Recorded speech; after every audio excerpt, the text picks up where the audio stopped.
Good morning. Welcome to another edition of Take 5. This is a special edition. This is one I'm calling Relational Intelligence. Now, I've been going through the book of Luke, and I'll get back to that tomorrow, but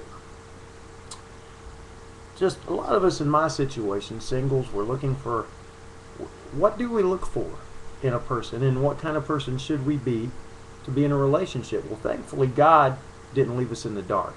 He left us a tremendous blueprint, and we find it right here in 1 Corinthians chapter 13, starting in verse 4. Love is patient.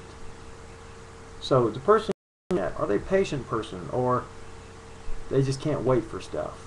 Okay, that's, they're always in a hurry, wanting things quickly. Let's move on. Love is kind. Okay, are they a kind person? Do they show acts of kindness, words of kindness? Okay. Love does not envy or boast. Are they always talking about themselves? Are they envious of other people or wanting something that they don't have? These are not, these are not things you want to see in somebody else or in yourself. It is not arrogant. All right, look at this person. Is this person arrogant? Does this person just thinks they're better than you, better than other people? Or rude? And let me get real specific on this one. The situation came up.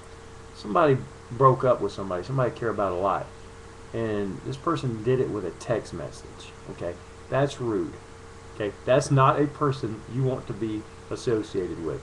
Matter of fact, if you know anybody who's done that to anybody else, run, don't walk from that person, because that person does not have relational intelligence.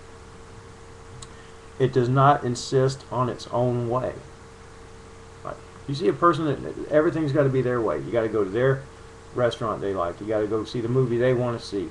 You got to meet them when they want to meet. You got to call them when they want to call you. You can text them when they say, or not when they say. It's all one-sided. You do not want to be in a relationship with that person, and you don't want to be that kind of person either. Remember, you got to get yourself this way. It is not irritable or resentful. Somebody that lets every little thing bother them. From the way you look, to the way you smell, to the way you dress, to your hair, to the way you walk, the way you hold your mouth, your friends, irritated at every little thing. You don't want that person. Or resentful. It gets attitudes. You don't want somebody that gets attitudes easily. Look for these kinds of things, okay? And you can avoid the wrong kinds of relationships. It does not rejoice at wrongdoing, but rejoices with the truth.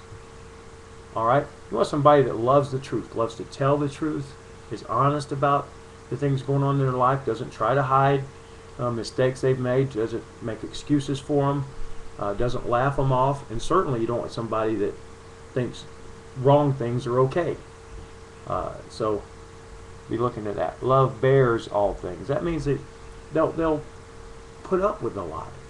If you're in a relationship with somebody, there's going to be things you don't like, but you accept them and you take care of them. Believes all things. All right, you trust somebody. You don't always question their motives and wondering what in the world they're doing, and you're basically going to trust them. Hopes all things. You think everything's going to work out fine. You hope for the best. You're not pessimistic. You're optimistic, and endures all things. Right. For a successful relationship, you got to be willing to endure, to hold on, to not give up. So these are the kind of things you need to look for, and this is the kind of person you need to be to have relational intelligence. All right? God's Word makes it clear. Hopefully that helped you. And hey, come back tomorrow. We'll be back in Luke on the next edition of Take 5.